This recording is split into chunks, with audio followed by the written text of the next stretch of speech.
Guardrails and bumper pads are always nice to have. They keep us safe. They keep chaos in order and help us from going beyond where we need to go. Turns out those things, boundaries, are also needed in relationships too. In today's episode, I'll be talking with licensed counselor Jimmy Snow. Hello. Jimmy has 23 years worth of experience in the mental health field. He gained his first 6 years of experience while being in the Air Force Reserve. The last 17 years, he has been a licensed counselor. So, man, that's a lot of years of experience there, Jimmy. Yeah, it's when I look back on it, I can't believe it's been that long. So, man, like the Air Force Reserve, like and doing mental health over there, that sounds really interesting. What was all of that about? Well, I was in suicide prevention mostly at Barksdale, as a reservist. So I would do suicide prevention briefings, and if there was ever, unfortunately, a suicide, I would help respond to that to the units and to provide support. Mm-hmm. And your experience there, is that what like influenced you to continue on and to get your license in counseling? Well, actually, I joined the Air Force Reserves for a number of reasons. But I actually chose the field to gain a foundation with the plan to actually go into psychology. Yes. Yeah. Awesome. Yeah. Well, with all this knowledge and experience, this is a good person to have here to have this conversation about what it is to have healthy boundaries in our lives. So I'm really glad you're here today, and I'm so excited to have this conversation. Last time I had Sarah Beth on, and I know she's a colleague of yours now, and I'm glad that we can kind of continue on with this conversation of healthy relationships. And for this week, really diving into healthy boundaries. So let's tackle this topic. What are boundaries? Well, textbook boundaries are limits that a person uses to identify permissible ways for themselves to behave and permissible ways for other people to behave in relation to them. So it's a way for us to teach others how to treat us. Yes, and also it's how we're going to show others how we're going to treat them.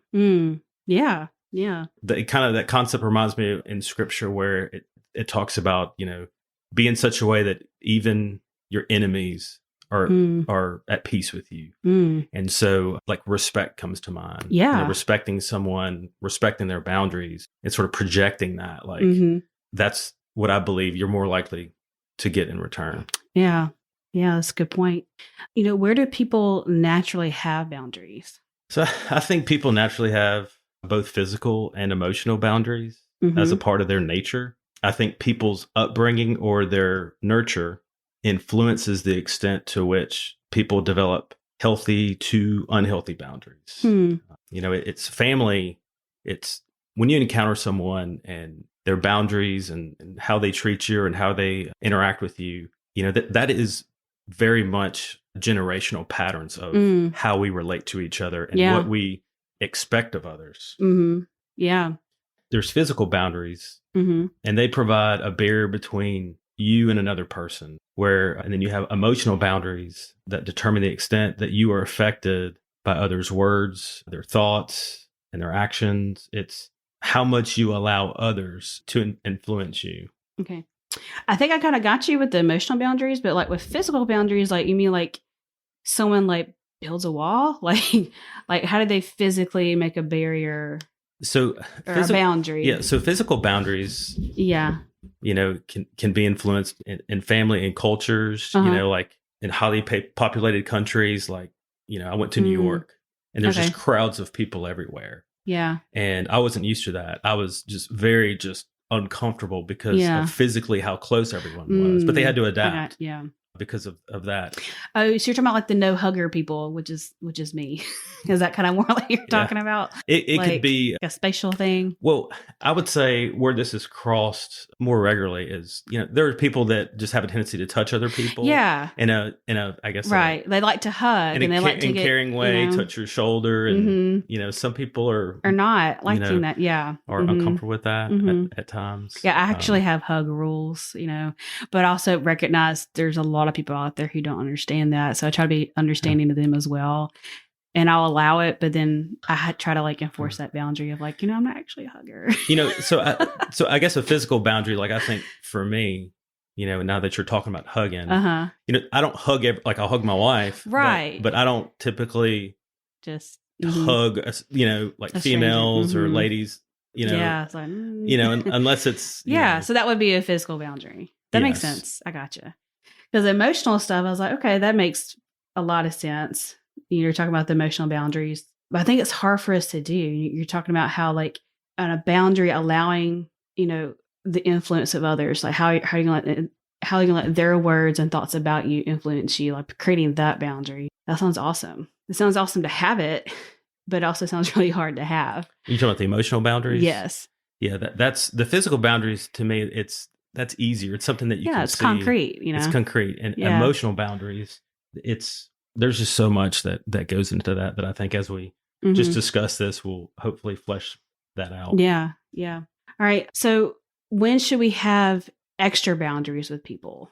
Well, we don't necessarily need to have extra boundaries with anyone, but there are people that we have to be extra aware of that have a tendency to push boundaries or indirectly, and it's that indirect boundary pushing of those boundaries that we have to be especially on guard against. For example, of an indirect boundary pushing would be that someone doing something to gain relational equity to cash in later. Like a strings attached type of moment? Yes. Or like I want to do this thing for you so that later I can kind of get you to do something for me. Right. And I just want to pause and kind of break that down. So if it goes both ways, and this is what I mean. If someone takes care of a responsibility for you that should be yours, and it's like, oh, wow, thanks. Yeah. I appreciate that. So that's, someone being, serving and helpful. Yeah. And generous probably with their time or money or whichever. But it's, you really have to think about like, what's their intention, right? To cash in later to the strings attached. Example that comes to mind would be, say young adults whose parents continue to help them out financially. Yeah.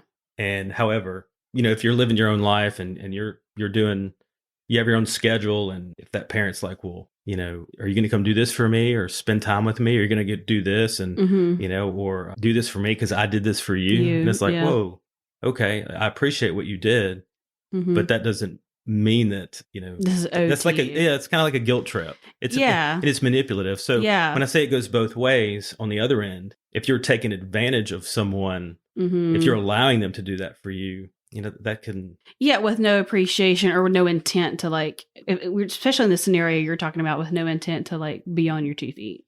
Like you're intentionally, let's say, stay in your mom's basement, Yes. like on purpose. Right. So you're intent. Yeah. Yeah. So that's unhealthy. Yeah. As well. You're not being a responsible person. Right. Yeah. Yeah.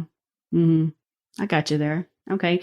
And I feel like maybe even so, like, where a relationship is more of a means to an end versus like being a genuine with those actions. Yes. Yeah. And so for those people, we have to be extra aware of, or just being aware of them, that they exist out there, because maybe sometimes we're not, or we're too surprised when they show up. Well, we're used to, typically I think we surround ourselves by people that are going to respect our boundaries. But there are some people that we may encounter or come into our lives, whether it's, a coworker or someone at church or something that we haven't met before. And we expect, or an in-law of some sorts, maybe. Yes. Yeah. Yes. A new in-law. Like we expect people to act a certain way. We all know how to act. And all of a sudden it's like, whoa, wait a second. Yeah. Because isn't that natural? Right. Yeah. Right. That's so what's that? Yeah. So how can we guard against that? Like, because, those people coming into our lives, we can't just say, well, I can't experience people. I mean, that's going to happen. So how can we guard against like those indirect boundary pushers? So I guess one thing that you have to understand about, I think, people that have a tendency to push boundaries, and I believe they think they're in the right. Yeah. They have certain expectations about how a relationship should go. Right. How we guard against those indirect boundary pushers, which I guess it's somewhat clandestine or kind of what's their hidden motive here. Mm-hmm. I would say that we get a gut sense that, okay, something's not right here. Well, first, what you were initially saying is like, I don't think they're necessarily aware of it. So not to be, I guess, totally offended, because they're probably not aware that they're pushing a boundary that you have, because what's natural to you might not be what's natural to them, especially if they're a hugger and you're not. Yeah. Well, and and that's for the physical one, but emotionally as well, I think the most significant thing behind boundary pushing is anxiety, right?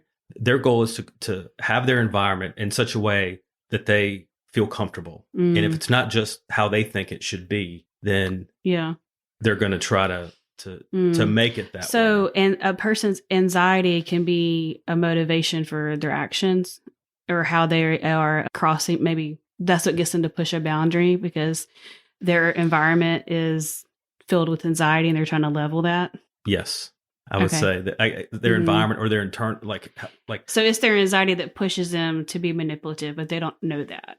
I think much of the time, they think that they're in the right, so they push, and then when others distance from them because they're constantly pushing other people's boundaries, all of a sudden, they're the victim. They're the victim. They're the victim in that case. So so how you guard against it when they go to cash in, so to speak. You just you set that boundary. Refer to that. You say, well, no, this, but I did this for you. Well, I do appreciate that. Will you? And you have to acknowledge if you encouraged. Yeah, if you allowed them to pay for, or even show up to, or watch, if it's like watching your children or whatever action they did, that could be a part of having that boundary for yourself. Because boundaries aren't meant to really be bad. They're not these walls. That's not what we're talking about. These cement walls where you can't physically do, like how I mentioned earlier. Boundaries are meant to be ways for us to have healthy relationships with each other. Yes. And just kind of allowing us to move in those ways. Just like the bumper pads at the bowling alley. Like the bumper pads are there to help you do better in bowling. The bumper pads, the boundaries we have with people help us to have a good relationship for both of us, for me and the other person, right? Yeah. Boundaries are absolutely necessary. They're meant to preserve a relationship. Yeah. Right. It's not meant to end a relationship. It's how can we, coexist in such a way that that we can cooperate and have relationship. Yeah, I mean, because we're different. I think boundaries are about like acknowledging our uniqueness, because we're unique and we're different and how we express ourselves. But like you're saying, it allows us to preserve it and respect that about each other, and then also coexist together. So a clear example that just came to my mind about the indirect boundaries. So let's say that you have a friend or in some type of relationship where they're constantly either buying you gifts or paying for lunch consistently, and you're just like, oh, okay. Yeah. And you just every single time, well, what if it's, so you'll like them? Yeah. Like that's not, something's up there. So you acknowledge like, what, I'm going to pay this time, or, what, that gives a little too much. Like you're going to know if it's appropriate. Yeah. Yeah. And so there's something going on. Like I'm buying friendship or trying to gain some type of control. And it might just be their anxiety about trying to be close with you in some way. Yeah. I would say. Mm-hmm. I think it's just interesting to hear you talk like, wow, I don't think I ever would have thought about that. How anxiety can be a motivator or something that can push someone to be manipulative. Because that's what I'm hearing from that. But they're not really, obviously they're not, the person is not seeing that. Like, but the anxiety that's pushing that. Or right. do you yeah. disagree? So the anxiety is, to me, is foundational. That's like, I think that is the primary motivator. Wow. I mean, that's what I'm hearing. I'm like, wow, I just never Jimmy, my mind's being blown right now. Oh. Wow. I'm like, wow. Because if you can know that about yourself, like, oh, it's my anxiety is coming into play. Like maybe that can help you self-regulate, or like or maybe take a step back from a situation and say like, am I interacting with someone in this way because like, why am I feeling this way? Is it my anxiety? Maybe that's a good self-help for yourself. No, so it's good to self-reflect. Why, why do I always seem to push people away or, I mean, in conflict with people? What am I doing? Pushing that boundary? Like, were they right? Well, or vice versa. Or if you're going to another person and they've done that to you, I feel like maybe that's a good thing to have in your mind. so someone with like an anxious attachment, this is Bowlby's attachment theory. Yeah. Someone with an anxious attachment in some way had a loss of relationship, or their needs weren't met by a primary caregiver, and they relate to someone with anxiously trying to keep them close, or doesn't want them to be with other people or friends. Like they're trying to dominate their time, or constant reassurance. You love me, and it's something's up there. They need to reflect, like, what's going on there. You're trying to dominate my time. You're trying to get me to act in a way to comfort you in a way that's not realistic or not sustainable, and it's too much. Yes, it's smothering. So yeah. So now we got to bring in some Jesus, because I know you're a Christian. Yes, and I am. I was excited to learn earlier that we actually go to the same church together. That was pretty cool. We're different age groups a little bit here, and First West is a little bit big, so that's that. But it's awesome that we are at the same church. It's a great church. So we got to bring Jesus into this. And, what would Jesus want us to have or to say about boundaries with people? Did Jesus have boundaries? So this is sort of a big question to think about. That's why I asked it, Jimmy. Boundaries and Jesus. And I'm like, that's why we're talking about it. It is big. I know. Expert on this? So Lord, forgive me if I don't answer in a way that's in accordance with your word. I read scripture. I read scripture daily. I've read through the Bible several times. I've learned. From teachings, and so I'm going to answer this from what I know and where I'm at in my walk of faith, and try to combine that with my professional experience and understanding of relationships. So so of course Jesus had boundaries, and we should Jesus never forces himself on others. Like he respects our choice to choose him. He does. And another way that he, I guess, set a boundary was, he refused to let Peter change his mind about dying on the cross when he said, "Get behind me, Satan." Peter, of course, loved Jesus. He was anxious, like, "Oh no, no, you're not going to die. That's not going to happen. I don't want to lose you," which is, I think, a normal response. But Jesus had his plan and what he was going to do, and he said, "No, okay, no, I'm doing this, right? I'm not going to choose to not die on the cross and just to make you feel comfortable." Ultimately. For that short-term moment, even though, because we all know that his choice was for like a lasting thing. Yes. But so it's like, and so another example of setting boundaries when, he ran the people selling animals for sacrifices, out of the temple. This is not an acceptable way to behave in the house of God. Not going to allow it. He said no. Right? And that's a part of Jesus. It's not mean to set a boundary. Setting boundaries. Oh, you're so mean. No. There's absolutes. There's yes. There's no. There's what's okay. What's not okay. And like we said earlier, the purpose of boundaries is to preserve a relationship. Yes. Absolutely. Making the way for it to be possible for me to be me and for you to be you, and the rest to do it in a way that respects each other. Yes. And so anytime somebody treats you in a way that is not okay with you, right? And so whether you just don't say anything, you're like, because you don't want to have conflict, or you just avoid it, there's tension that builds up within you that you maybe you never say, which reminds me of the scripture that says, if there's something that needs to be said and you don't say it, that's a sin. It's like, well, I didn't want to. Well, you're allowing it to keep happening. Yes. Speak up. You have a responsibility. Well, I just know, like, in talking about having responsibility, that I've learned also in the last year or two about when it comes to pursuing peace, sometimes it's worth having that courageous conversation with them. Because if we're called to be peacekeepers and peacemakers, and we are, as Christians, then, avoiding that situation, avoiding that, that tense conversation is not godly. It's really not, because, he tells us to be peacekeepers and be peacemakers. And sometimes the situation is not avoidable. You have to have that conversation. Yes. I mean, it's no matter how it might be uncomfortable, but you can't move forward until those things are brought to light. So holding So others yeah. accountable Mm-hmm. is Christian. And I think it was, I should know this. I think it was the church in Corinth. I know the church Mm-hmm. just went over this Mm-hmm. for like the last year. But when someone in the church was acting in such a way that was not in line with Mm-hmm. with Christ-like values, there was, Yeah. there's Paul said, "Hey, y'all Go need go to out, go out and see them. y'all Address need it. to address the issue, Mm-hmm. right? You have to address to the issue, so Yeah. for the sake of his soul, Yeah, for his sake, not just for yours, but for yeah. him. But also, Mm-hmm. what's church going to look like? Is it Yeah. going to look like the world, or are Yeah. we going to have boundaries for the church Mm-hmm. and what's permissible in Mm-hmm. our Christian faith, which Yeah. is And a then major. even said like, hey, if that one-on-one conversation didn't go out, bring a person with you as a witness.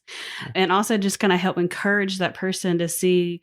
And again, even that's not to be punitive or even to gang up on them. It was more about like helping them come back to the fold. Yes. That was like come back to what we all knew to be our natural boundaries or the natural boundaries of the group, of the consensus of how we're supposed to do things. So it's about bringing them back, not excluding them or ganging up on them. Right. So I'm glad you're bringing that, but really about accountability and how accountability is built into the Christian life, and I like, that's good. It's good to bring that out, So I think we did have talked about a little bit what do healthy boundaries look like. And I think we just gave some good examples there. But I also think you and I were talking earlier about how healthy boundaries can be clear, defendable, and flexible. Well, you had that earlier conversation, and I really want you to have a chance to talk about that now.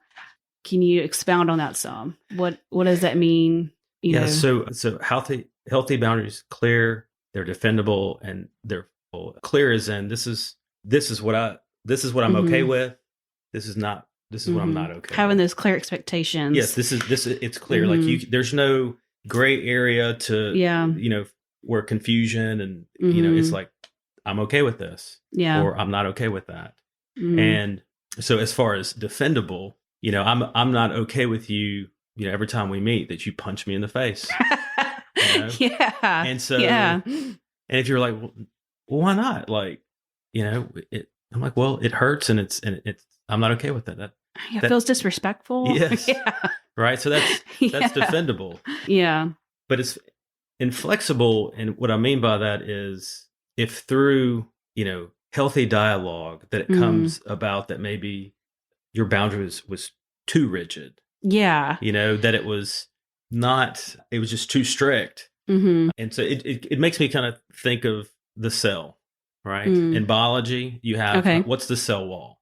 Okay. The cell wall's function was to, keep out the bad from coming into the cell, but it's also meant to let in the good, the nourishment. And so if it's too rigid, it's going to keep out the good with the bad. Yeah. Or if it's too open, it gets consumed with all the bad and it dies. So either way, it's about balance. There's two extremes. Yeah. And so if through dialogue you find out like it's too rigid and through reason and healthy dialogue, then how to adjust that boundary. Yes. And so anytime you are in a relationship, there's going to be a dance and with that. Yeah. Yeah. That makes that makes sense. Makes sense. And I think that flexibility part is really important, especially with marriages. I can see how that can really be acknowledging that part is be really helpful. Yeah. So let's talk a bit more about healthy boundaries, like, and what they can do for you. I think you have a list to share here. Sure. Yes. So healthy boundaries, they allow you to build mutually sharing and trusting relationship. They allow you to protect, that physical and emotional space, from intrusion. Yeah. Right. And like, I want to stop and talk about that for a minute.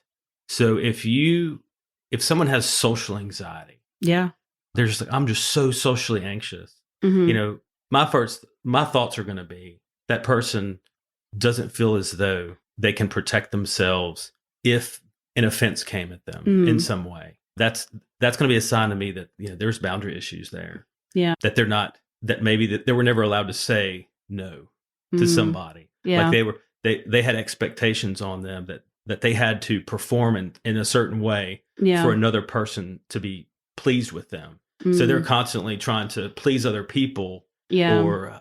Which can be exhausting. So if you're in a social setting to where you're hyper aware of everyone else and you're just trying to please everybody. Yeah. Right. And so if you're trying to please everybody else, you're putting yourself aside.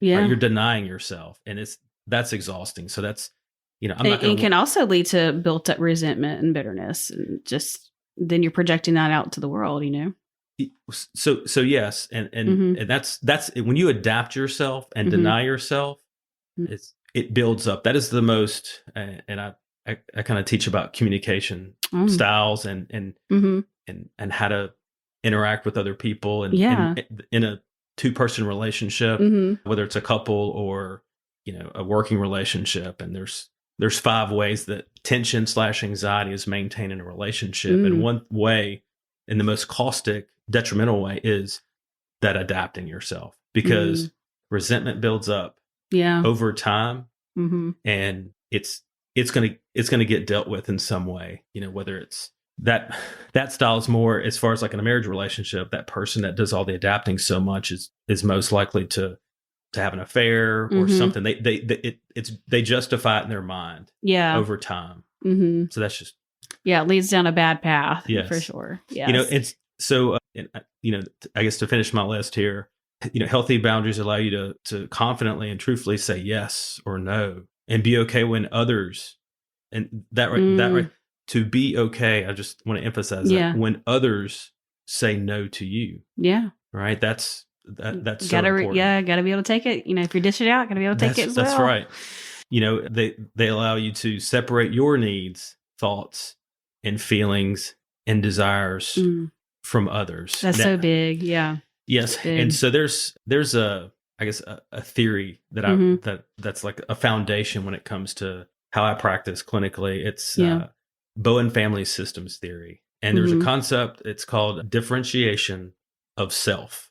Okay. It's all about boundaries. Boundaries is the word, but differentiation of self is this is who I am, and then this is who you are.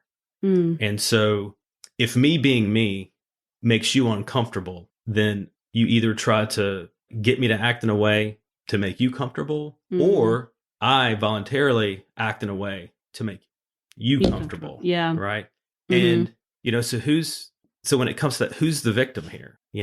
It's, I have a responsibility to myself, and you have a responsibility for yourself. And so so differentiation of self, it's, I think of like a marriage relationship that can just be, it's just too much. It's just, it could be consuming, or any relationship, a friendship. It's just smothering. Or a parent-child relationship. It's where you're like, who am I? It's almost where like the relationship itself completely consumes my identity. Like I have lost, my individuality. So I guess an easier way to explain this, or a better example, is, a new mom. Oh, right? Who over identifies herself in the relationship, mom, right? In the relationship of mom. So if you think of 2 circles that overlap each other, and let's say they just almost completely overlap each other, and that overlap part is mom. Well, and there's just a little bit of individuality there, just maybe a sliver. She's lost herself. Like who am I? Right. And I think that, that may be a part of postpartum depression. It might be, because I know at week 3, when Asher was 3 weeks old, I literally had that question. I was like, I felt it come on, and I was like, no, I'm going to be me. I had to I guess I put boundaries for myself. I was like, I'm still going to be me. I was like, but I had to forcefully do it. So maybe it was, I don't know. Because I know it was at 3 weeks. So I was like, you got to preserve yourself, and that's good. So your son, Asher, he needs you to be able to set boundaries so you can be an individual, happy yourself as, Brandy. Yeah. Brandy's not just mom. Yeah. Brandy is a wife. Yeah. Who has a husband to dad. And there's, so not only are you a wife in that relationship with your husband, you're a mother, so but there's also you as an individual, who are you? Within that, yes. Yeah, good stuff. And, they allow us, boundaries that allow us to recognize that your boundaries and needs are different from others. They empower yourself to make healthy choices and to take responsibility for yourself. And take responsibility. That, I like that. That's, wow. Taking responsibility for yourself? You're kind of hinting at it earlier, but can you please tell us what you mean by that? Yes. I mean, in general, I believe we all, God gives everybody their own share of responsibility. Now, I think there are times in our lives, we are called to share each other's burdens. Right.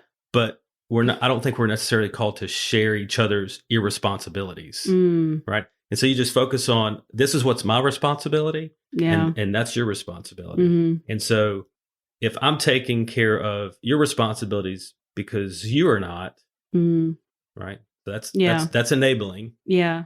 And also crippling, because the other person's it's too much to do yours and somebody else's responsibilities.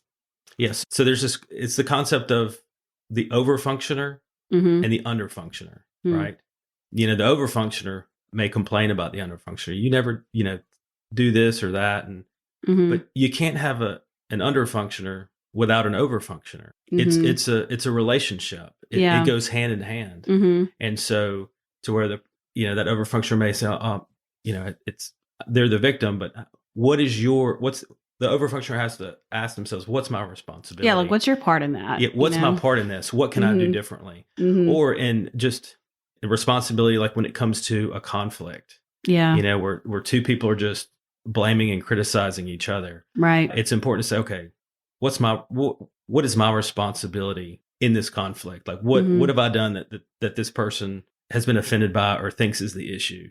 Right. If everybody can just take care of their responsibilities, hold themselves accountable and acknowledge, then, or at least at minimum recognize that that's part of it. Yes. Right. But people are that we have one. But people are so anxious, right? Right. Anxious. That's a key thing to not be wrong or not be wrong. Yeah. Not be in the wrong, because that makes us feel bad. Yeah. It's like, and I think people that are hyper defensive, that to me, that's going to speak to some deeper underlying hurt in some way that like, I'm not good enough. Right. Right. So anytime that they're triggered by that thought from something, they're going to defend that, in a way that can be unhealthy. Right. Right. Wow. So we talked about some good things and what healthy boundaries can do for us, but what about unhealthy boundaries? Can you talk about what those look like? Because, I think sometimes we can probably go the other way around and they're too extreme, like the rigid wall you're talking about earlier with the cell wall. What are some of those unhealthy boundaries so we can not do those? Yeah. So I'll go through a list here, for example, unhealthy, sharing too much too soon, right? At the other end of the spectrum, closing yourself off and not expressing your needs and wants, right? That being rigid. So, in that sharing too much too soon, it's, I'm sure that person, wants connection, wants relationship. But it's almost like I'm sharing so much personal information. Surely you need to, love me or take care of me. Or another example of this might be getting in a relationship and, having sex very quickly. Yeah. Right. As a way to try to, I guess, secure the relationship. Yes. Like, I shared this with you, so therefore now we're connected. It's like, well, hold up. I wasn't ready to accept that from you. You just kind of dumped it on me. Yes. Right. And it's awkward. Okay. Yeah. Yes. It's too much. And of course, like we said, the other extreme of just closing yourself off and just not expressing your needs and wants at all. Right. Yeah. And they matter.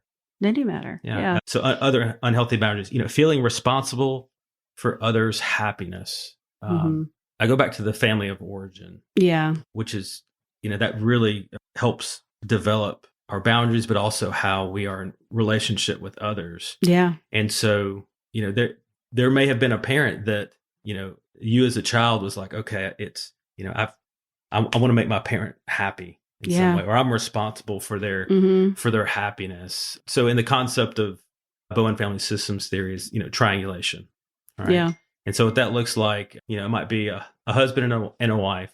The mom naturally is closer to the child between, carrying it and being the nurturer in some things. And and I understand these are like traditional roles that we're talking about here. Right. Dad's off and he's trying to work and take care of things and kind of becomes distant.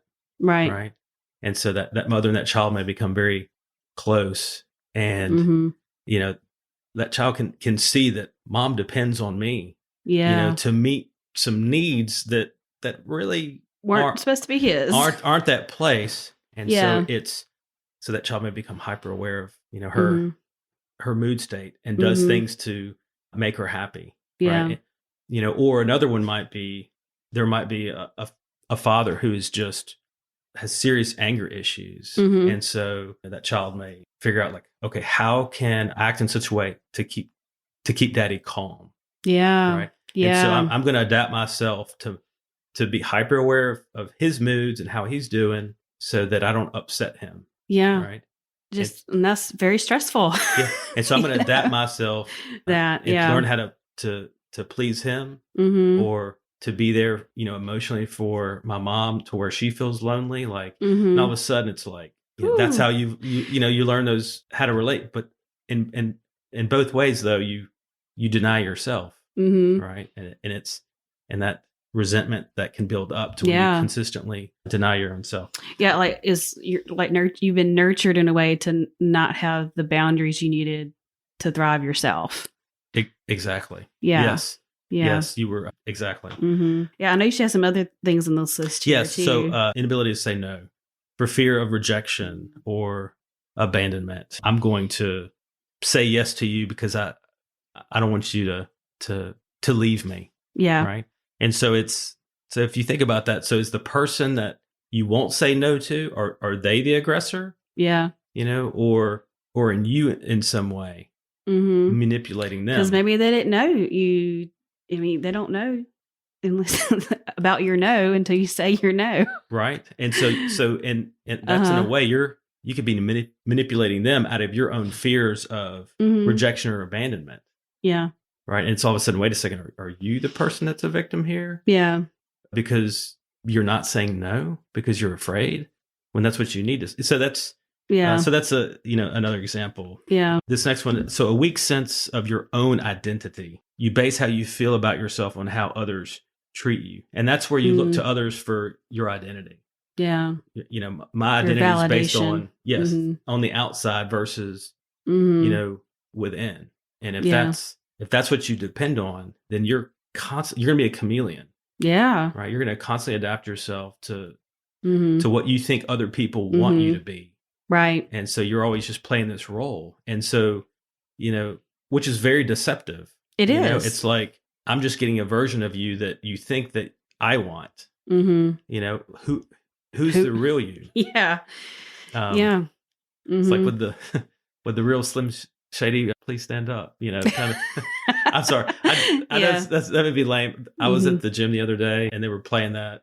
And that was yesterday and it's just still in my head. Mm-hmm. So, but identity is huge. I mean, that's why I have the identity series from earlier in this season. And if you've missed that or you're just not catching into this podcast series, you should definitely check that one out, because knowing your identity is like the rudder for everything else. It's what sets your course for how you live the rest of your life. Yes. So it's huge. So yeah. The circles that I were talking about earlier that represents two people and the relationship they're in, that's where that identity development is. It's, as parents, as their children, as they're raising their children, they can, I think their job is to, to provide limits for safety, right? But try to develop them in a way that is going to bring out their natural talents and gifts and what God's created them to be, right?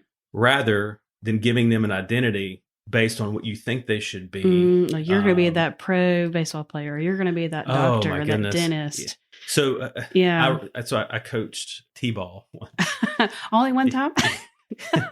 It was more than that, but I understand. Yeah. And I just remember, and I felt so in T-ball, if you have a first baseman that can catch, that's huge. It is huge because that's a skill that takes hard. It takes time to develop that skill. And so, early in the season, in that process, the kid, you might try out a few different kids that have shown promise to catch. And so, and you're looking in the stands and the parents are just so excited their kid's the first baseman. And if that kid drops that ball, I mean, I've seen parents just go off and scream and yelling at their kid from the stands. And it's like, oh my gosh, it's like, and that kid's so anxious. And it's like, not helping. It's, what is my identity? My identity is to become this pro baseball player that pleases my parents and I can't make any mistakes and I just need to be what they want me to be.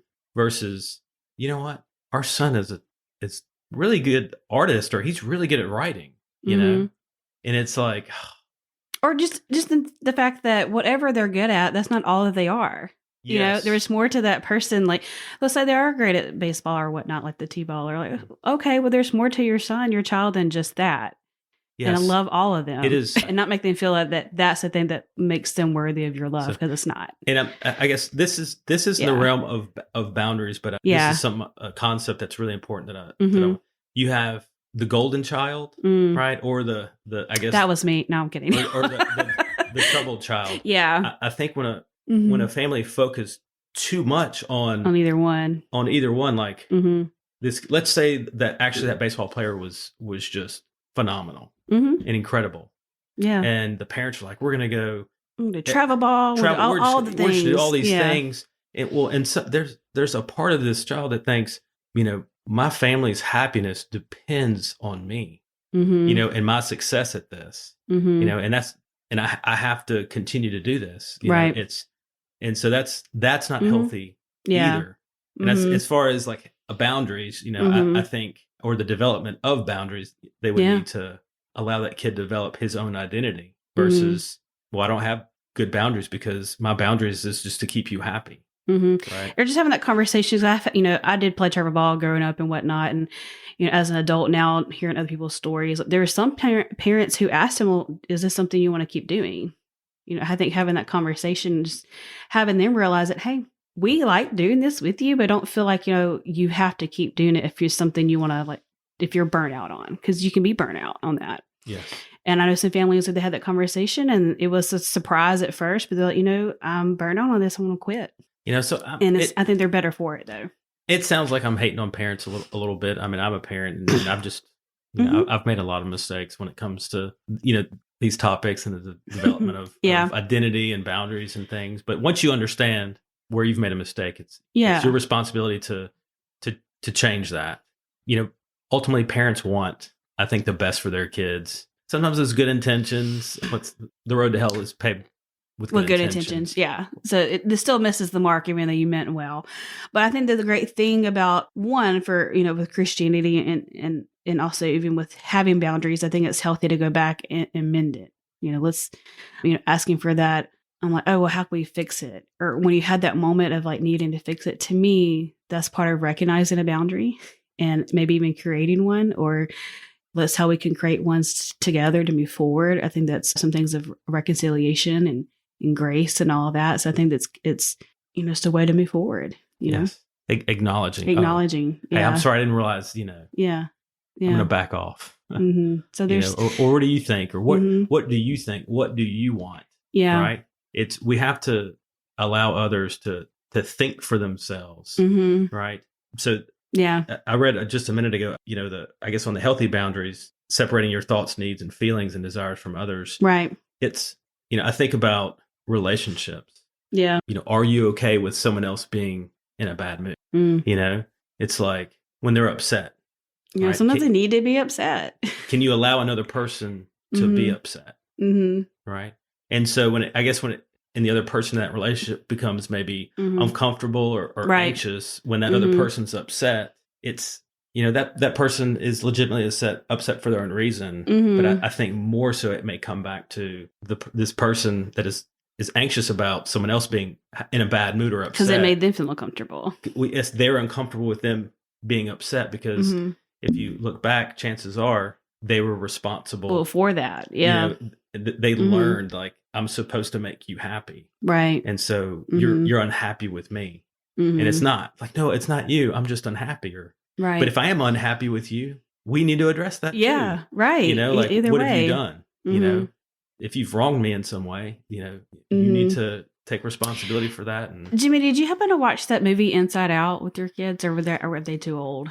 Do you remember that? It came out a few years ago. Yeah, no, I remember. We actually, I think, if I remember correctly, we had like a therapist field trip to go see that movie. Because it was pretty, I actually recently watched it, you know, my kids too. And I was finding like, what are some things we can watch that I can also enjoy?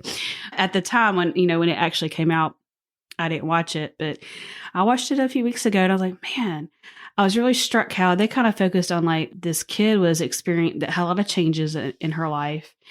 And the character Joy, those the emotions she had, just kept putting off sadness. Didn't understand the purpose of sadness. But by the end of the movie, it's just kind of the character Joy, the emotion Joy realized, because she just tried to keep being happy, and the kid wanted to be happy for the parents. Mm-hmm. She felt her goal was to make her parents happy. But as it went on, she realized, which at times, because you have this emotional overflow that was coming out with this disgust and anger and bitterness, and neither the parents or her even herself knew where it came from. But it's because she needed to express her sadness that was within her. She needed to mourn the loss of friendship because she moved, and the loss of just figuring out where she was. And then I thought that was really beautiful. I was like, man, that was a really deep movie. Yeah, so but it was great. So, she needed to be true to what her actual feelings were. Is she, at the end, which I thought was the most beautiful thing, is like she came home. She actually tried to like run away, and then she came back, but she, the other parts of the little movie, but she came home and cried. It's like, I just can't be this happy person for you guys, because she thought that's what they wanted. They wanted her to do. That she had to be. And but she's like, but I can't be happy. I can't. And that's when that's when she finally had, reconciliation, and they were able to move forward. Yes. But I thought it was beautiful, though. It was like just a great picture of that. Like it's useful to be sad or to mourn. That's not a negative emotion. It is negative for momentarily, but it's to help you move forward. So yes, and so I guess anybody that's listening to this, I really encourage them to hear this. Chances are you're going to meet somebody that's lost someone. Yes, with good intentions. Mm-hmm. People may say, "Oh, well, you're going to be okay." Yeah, you've got other things that they get uncomfortable with someone else's sadness, and it's awkward to know what to say to someone when they're just grieving, right? And so, but don't tell them they're going to you'll get over it. You're going to be, you should go. God has purpose in this. Yeah. Right. And yes. He does, but still, that's just not what a person wants to hear in that moment. Right. And you're basically saying like your grief is not okay. Like, yeah, so, it's invalid. Like you shouldn't which you should just simply just say is, man, I'm so sorry. Yeah. I couldn't imagine how hard that is for you. Yeah. And allow them to actually experience that. Yeah. So anybody that you come across that's lost somebody. Yeah. Don't feel like you got to make them feel better. Right. Mm-hmm. Yeah. Man, and we were talking earlier about, some of these unhealthy boundaries things. Another one I thought was really stuck out to me is how you talked about like expecting others to fill your needs automatically. Like that's just this assumption that the other person, they're just going to know and they're going to be able to fulfill your needs. Yeah. And how unhealthy that is to think that way. Yeah, if you just expect others to know what you need or to cater to you, or you're projecting expectations on them that they've never said that they would fulfill, or it might be from, I guess, in your own family of origin and kind of how things were, or this is how it should be. So it's your responsibility to say, hey, I have this need. Yeah. Like, oh, okay. Rather than, gosh, what is it? I think sort of like the cliche of the couple, like, are you mad? No, I'm fine. It's like, what is she talking? Like, you don't seem fine. I'm fine. Like yeah. It's and then it's so that the person that's saying, oh, I'm fine. It's their responsibility to say, well, actually, I'm not okay. And this was what I was expecting or thinking. And so rather than just being this person that is in relationship with someone that just is selfish. Right. And doesn't care for their needs. Right. Have you talked about it? Maybe they had no idea. Yeah. Right. So we talked about a lot of different ones here. We just had this out of the things we were talking about. We talked about oversharing, too much too soon. We talked about, not being able to say no and just this feeling responsible for happiness and about identity and a whole bunch of things. Out of this list here, which do you see the most in your practice as far, that people are coming in and having to unpack? I would say, and you said specifically in my practice, I think being responsible for others' happiness and not being able to have their own identity and who they are, that's, I would say those two are kind of one and the same. If I'm responsible for you, then I can't be really me. Yeah. Right. And I would say that, and it's about Yeah. helping them understand, like, I mean, I've heard so many times people say, "It just feels selfish," and I'll say, yes, it does at times, but sometimes we need to be selfish. Like, there's Mhm. a part of us that has to take care of us because who else is gonna do it, Right. right? And no, we should expect someone else to take care of us. Mhm. We need to take care of ourselves and be selfish. And I, I think Mhm. earlier you were during our conversations before we started, you were talking about Jesus, and was Jesus selfish, for going off to pray, Right. right? For Mhm. no, No, he needed that. he was taking care of, like, well, selfish in the sense of, you're keeping something from somebody else, Mhm. and and Yeah, because he just left. There had like a multitude of people there, and he's like, "I'm going to get in a boat and see y'all. Peace out." yeah, you know. yeah, yeah. You know. So yeah, he gives us that permission Yeah. by those acts to take care of ourselves, to be And a great selfish. way to take care of ourselves, as Jesus did often, is that he would go away and pray and kind of be recentered and replenished Yes, by the Father. You and know, that's I think that's the Christian part of all this too. yeah, This conversation. You know. and if we always feel so, if you think about that, like when he went off Hmm. to pray, and the disciples like, Where did you? wait, Yeah. where are you going? Hmm. You know, and if she's like, well, my new these new recruits are so nervous, right? But what else does it say, Yeah. right? He's taking care of himself, but he's also saying, you know what? Y'all can take care of yourselves. Y'all are going to be Hmm. okay. Yeah.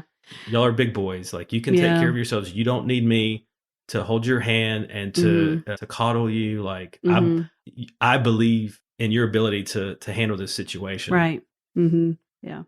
So he's leading others to be Responsible responsible for themselves. for Hmm. themselves. Hmm. So, what are some things that we can do to reinforce a boundary with a person?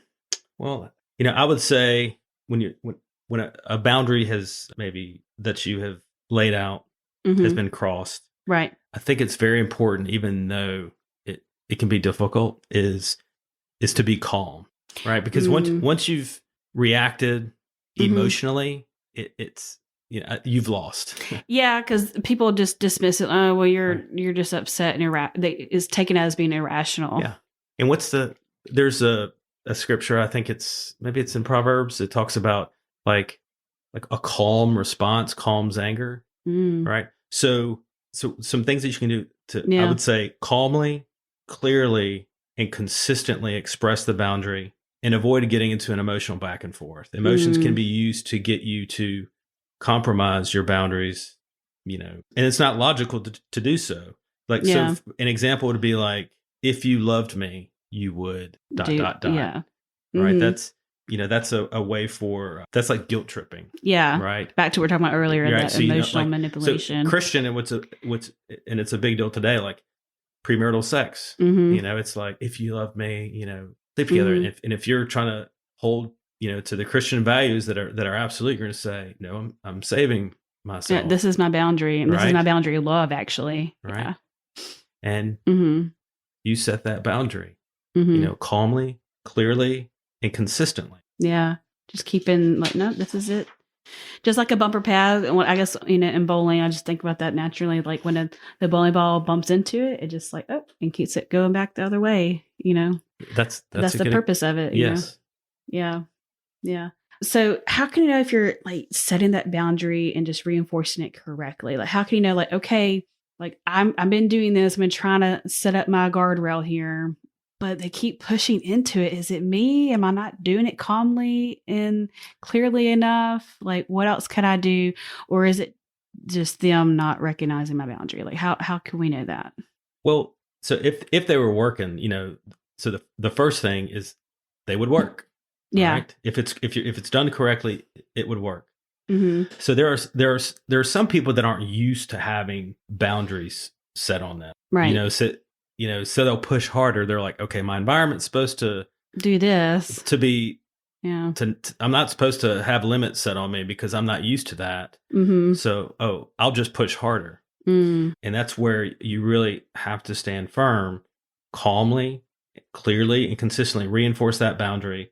And if you do so, they will eventually get the picture and comply. They will come to respect that boundary.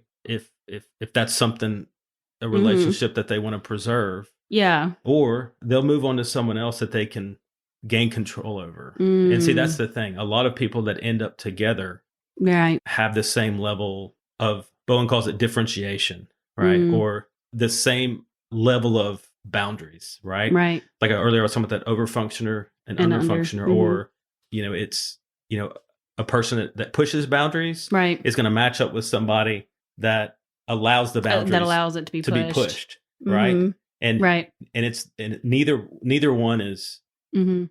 at greater fault, Right. right? They both have the equal Mutually. responsibility. Mhm.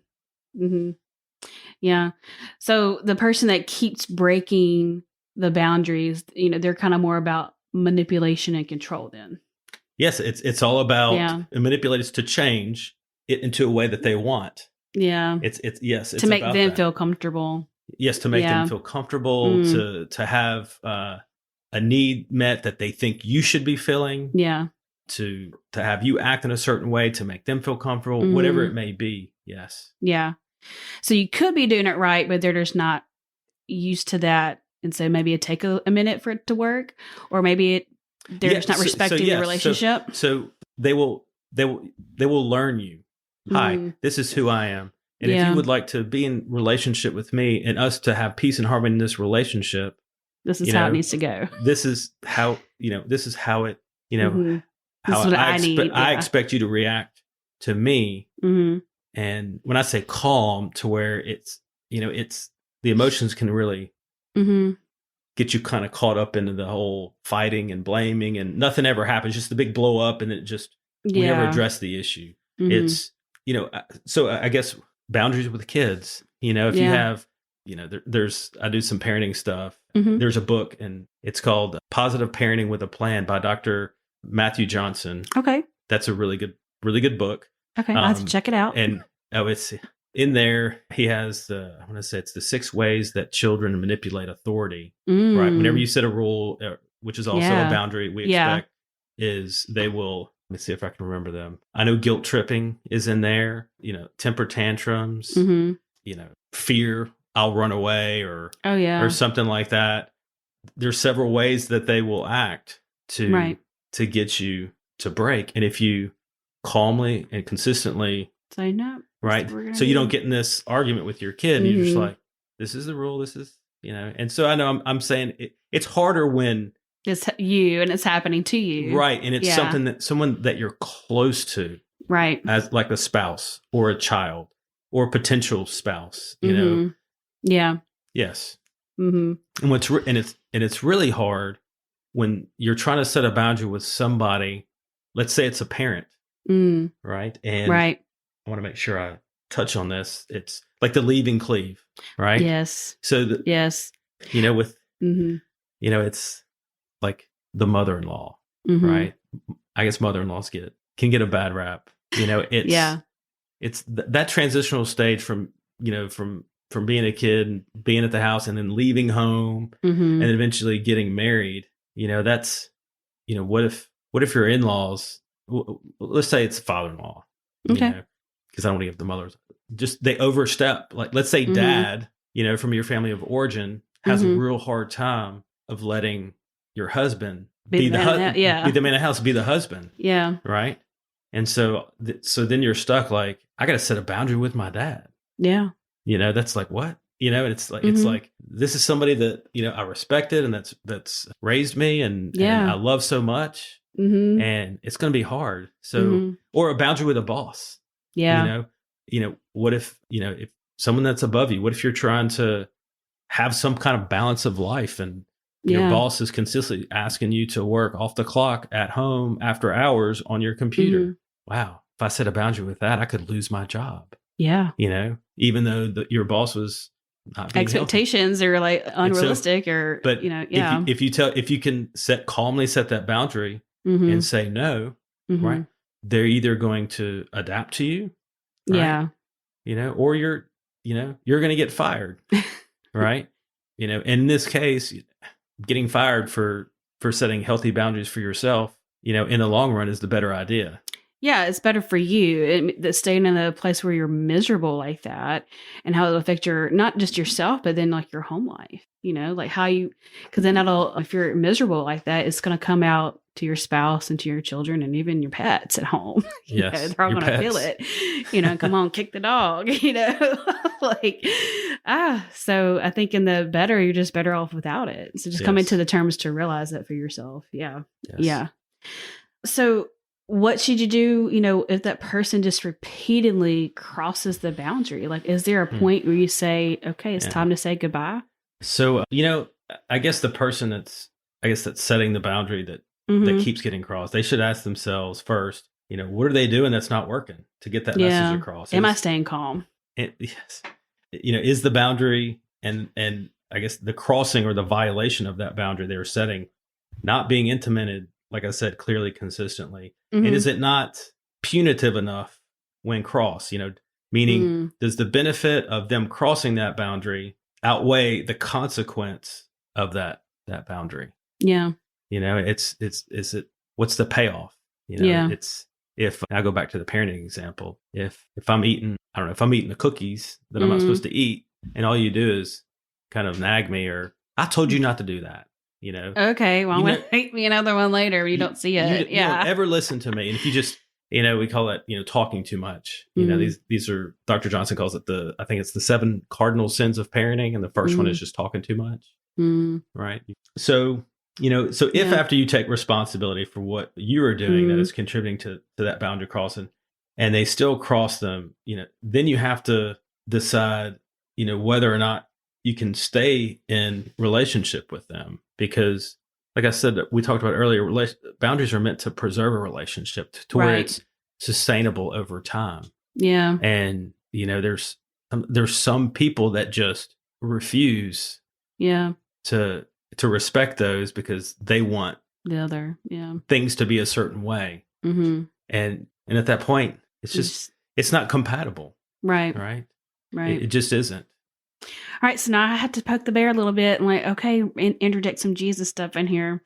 What about forgiveness? And what about, he talks about in scripture, like you should forgive a person 70 times 7, which we often take that to mean like an infinite amount of forgiveness here.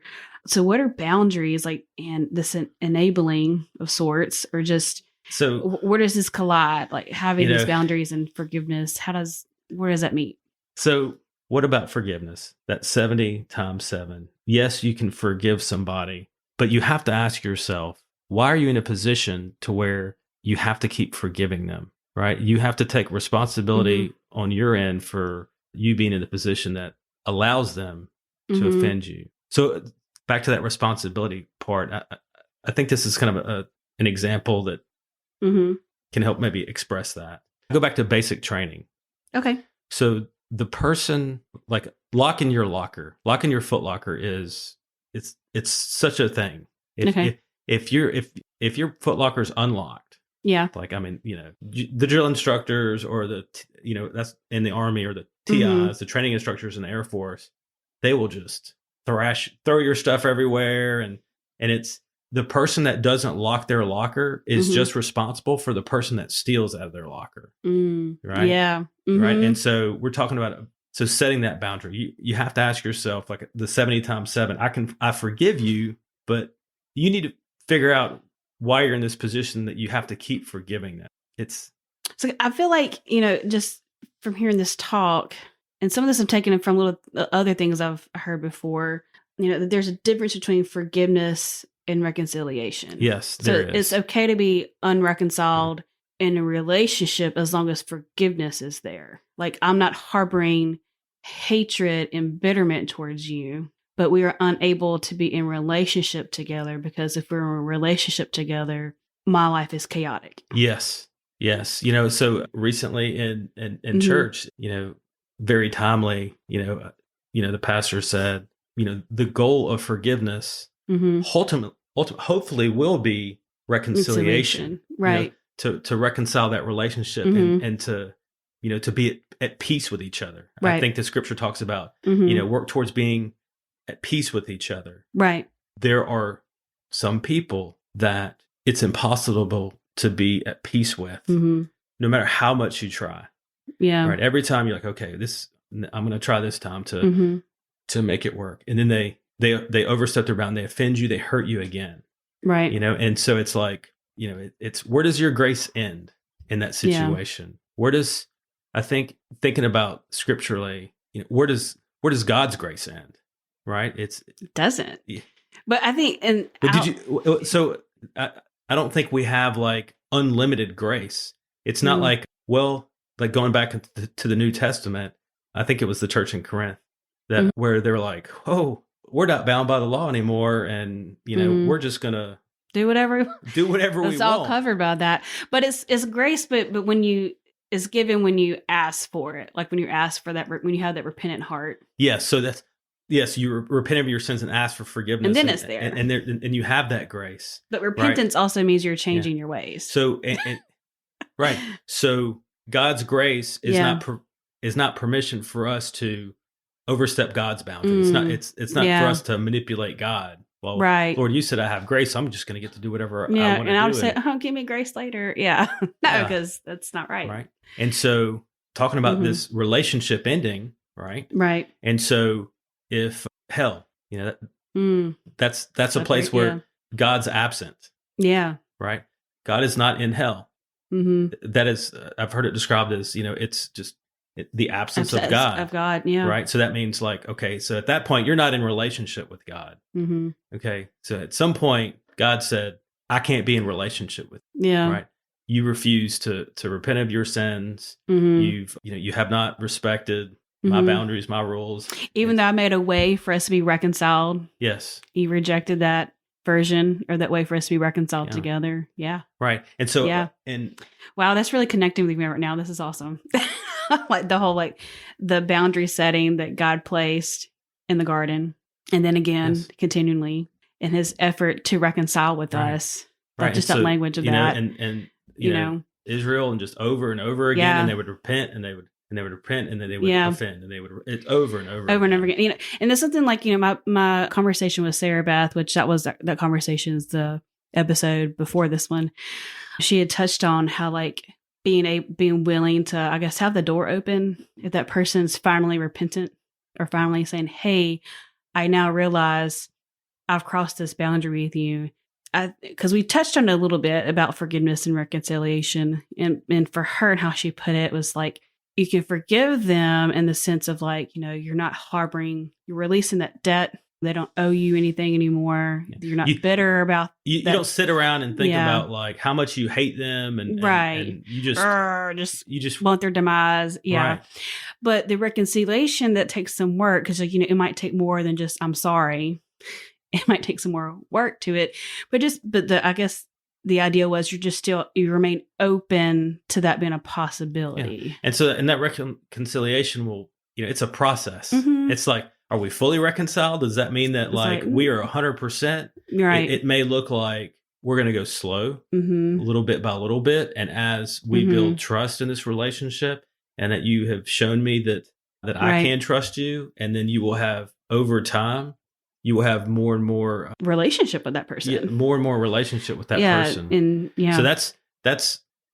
But what's that person's intent? Is the person's intent to reconcile with you and is so they can get you back into a position to where they can to manipulate again, or is it because they think, oh, okay, I'll just do these 10 things they wanted me to do and I can be back where we were. And it's so. And I just, keeping this conversation also with God. And I think God is a little bit that way, because he knows our hearts.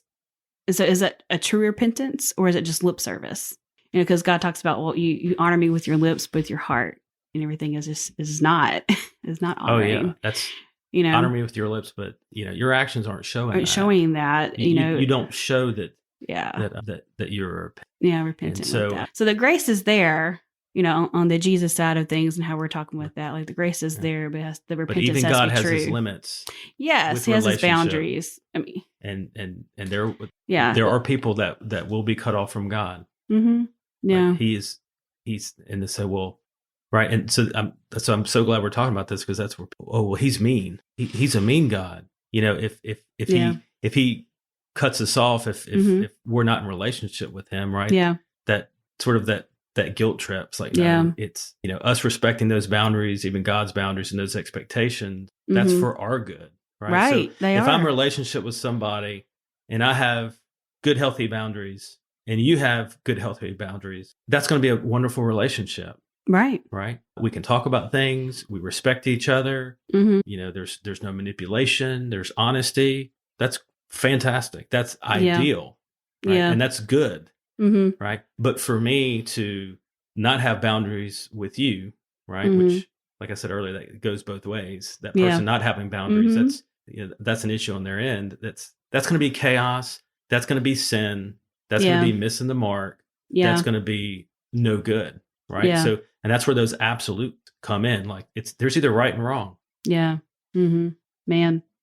So I guess tying it up with like bringing that to people and just people relationships too. Like it's okay to, I guess, walk away from that relationship no matter who that person is. And just as long as you're open to having it being reconciled. Yeah. And so kind of what you said earlier about leaving that door open. So let's. Because I would say, and the reason I think I'm pointing that out, because I think the world would say if it's outside of a Christian perspective, it'd be like you would just walk away forever and never open the door again, and they're done with them, written them off. So let's say that you, I guess this is a very trendy word, I think, in culture today, narcissist, right? That's, and if you're in a relationship with someone that would have the qualities of being narcissistic, and you have gotten to that place to where you've had to end the relationship because no matter what you did, you couldn't get them to respect you, and I don't have ill will towards you, but like I can't stay safe in this relationship, and so I'm going to keep my distance. The likelihood, I think, of them coming to you truly repentant is not likely. You know? And of course, there's that intention as far as manipulation, but you were the problem. That's the hard. It's hard for someone with those qualities to admit, to take responsibility. What? I was wrong. Yeah. And so I would like for maybe us to try to have a relationship again. Like I said, and what that reconciliation process looks like is slow. Building that trust, getting to know, and seeing that they've truly changed. Yeah. And so if you've I guess if you're listening and if you have found yourself that you've had to cut someone off, and that's a whole nother bow-ending concept, the emotional cutoff, right? To where they're not in my life, right? They were so abusive or whatever. They have a responsibility as well. They do, right? And meaning like to do their part, to come back and to say, you know what, and a lot of times I think those of us that have had to do that, to set a hard boundary over time with someone that continued to overstep. I think many times we actually long for a relationship with them. Like I miss them. I wish I could have a relationship with them. However, if I know I do, I'm inviting doom and just I'm inviting a Jezebel spirit into my world again. And poor Jezebel, but what's that? I said poor Jezebel. I'm inviting chaos into my life. Right. That I not sustainable for you. That's not sustainable for me. So, like I said earlier. So I think the grace in that is the fact that you're allowing the potential for it to be rebuilt. I think that's the grace in that. The potential for yes. That's because I think that's how God is with us too. I think that's how it's like, well, this is still in line with how Jesus is and how Jesus and God and how he interacts with us, because the line for us to be reconciled with him is always open. It's always open. Always open. No matter, even if, you've broken all the boundaries, it's always open. Yeah. Yes. Yeah. And sometimes the best thing that you can do for someone else is to just allow the loss of that relationship with you, that pain to change. Yeah. Them for the better. And that's even with family. Yeah. I remember years ago, I guess I was talking to this guy in this like management leadership position or something. What? I was in a position where I had to fire someone. And, does not sound fun. That's hard for me. I'm the, if you're in the Myers-Briggs or personality types, I'm that ENFJ. I'm an intuitive feeler. And so it's, I'm feeling deeply. It's not, NFs don't like firing people. and I guess I was talking with this, Yeah. I guess, mentor type person that's been in a leadership role. And he said to me, he said, sometimes the best thing that you can do is fire someone, right? To make them reassess themselves. Right. And to better themselves, to take a look at and change their behavior. Yeah. To where, at some point in time, they can have more success and to be more responsible. Yeah. And more mature. Yeah. Otherwise, you enable them. Yeah. Right. And if you enable them, then you can't complain. Yeah. Right. So, right. Yeah. And that's even the case, like I said, with family. The door is open. Yeah. And at some point, they have to come and say, I'm sorry. And do the work. And for what I did and do the work. And I take responsibility for what I've done. Yeah. But the bottom line is that may never happen. Yeah. Right. They may never say, you know what? I take responsibility for what I did. Can we talk? Can we rebuild? Can we start this process? And sometimes they never will. Yeah. And that's you have to grieve that relationship, and that's hard. It is hard. It is hard. Yeah. Man, we've had a really great conversation here. So we're going to start to wrap up here. You mentioned earlier some other books by some other people. For me, and especially recently and all, Lisa Turkhurst, some of her books, she has one about good boundaries and goodbyes. Have you read that? Do you know anything about it? If not, who else is out there that we should be knowing about that's written about this topic? Well, I mean, based on the title, I can kind of get an idea of what it's about, but I have not read her book. However, I have read and recommend, Boundaries by Dr. Henry Cloud and James Townsend. They're Christian psychologists who've written extensively on the topic of boundaries. They've got a book on boundaries on marriage, boundaries in dating with children. They've got boundaries in leadership. Wow. And so, and I personally, when I was 20 years old, I read the book Boundaries. Wow. And I'll have to go check it out. Yeah. So it's about Dr. Henry Cloud and James Townsend. Yes. Yeah. I'll have to go check that out. It sounds really interesting, especially because, I don't know, I just feel like one of the small positives of COVID was us being willing as a culture to talk more about mental health and what that means, and just some other things like Lisa Turkhurst and her sharing her things that happened in her private life. She's been sharing it publicly, and just something that had to do with seeking out counseling and therapy for certain things. And because it is a great thing, it's a good thing for us to have that, and so just learning more about our inner selves and how we can do that. It's good. It's good to know about other books out there on these topics, especially from a Christian perspective. Yes, and you were talking about seeking individual counseling, right? And how that's so good for ourselves. Yeah. And something else I do, I do marriage counseling as well, and I would be remiss if I didn't mention this. So if you're an individual seeking individual counseling, however, if that counseling is about a third person, it's important if the other person's willing to, I think to have counseling together in that relationship to try to work out whatever issues that you're having. All right. So last thoughts, or, we've been talking about some good things here, and thank you for about those books here, from Dr. Henry Cloud and James Townsend on boundaries. It's another great arsenal we can put in our toolbox. But, do you have any last thoughts or godly advice on how to handle a difficult relationship? Well, I guess last thoughts or godly advice, I would say to handle it. Don't not handle it. Don't avoid it. Yeah. Meaning if you don't address it, it's going to greatly affect your ability to have deep and meaningful relationships. And I think that our first responsibility is to ourselves, to guard our hearts. Yeah, like Proverbs 4:23 says, to guard our heart above all else, for it's the wellspring of life. So definitely, yes, I concur with that. Otherwise bitterness will take root. Yeah. Right. And you'll have that victim mentality. Yeah. Yeah. Well, man, this sounds like all great advice. If anyone needs some counseling, I've now been with two great counselors here. I've had Jimmy Snow, and last week I had Sarah Beth Pruitt, and they are both at Strategic Counseling Solutions. And it has to be a great place to go. Right, Jimmy? Yeah, absolutely. Yeah. So if we were, wanting to go there to either talk with you or Sarah Beth or any of your other great counselors there, like who do we call? Like, what's the number to call? And where you guys located and all that? Our West Monroe office is 318-450-8700. 19, I 19. think. Yeah. Yes. And then Yeah. we also have a number for our Ruston location is 318-224-7009. Okay. So if we're in West Monroe, we need to call 318-450-8719. But if we're in the Ruston area, we should call 318-224-7009. That right? Correct. Awesome.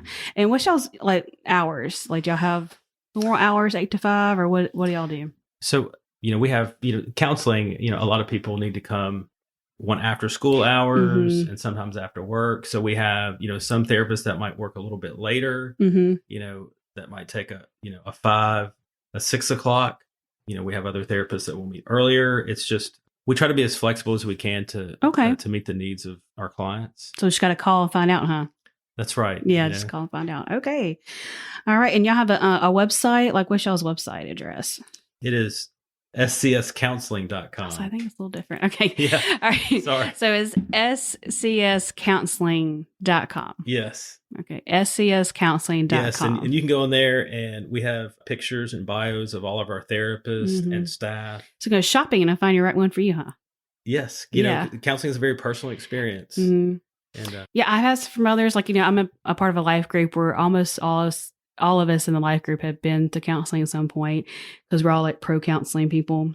And they've mentioned that that one didn't work out with me. And so I would encourage other people, if that one didn't work out, find another one.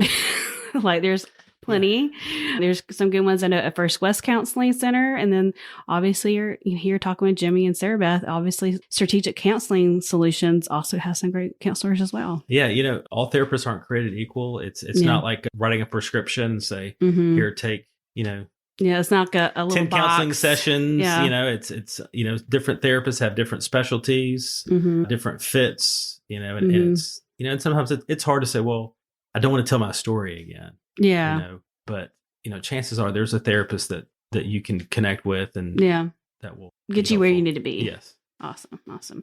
Well, Jimmy, thanks for coming out, and sharing with us today. And we got a lot of practical, just good biblical insight as well. Just a lot of good things here. And I'm so thankful that you were able to come out and share with us. It was a great conversation.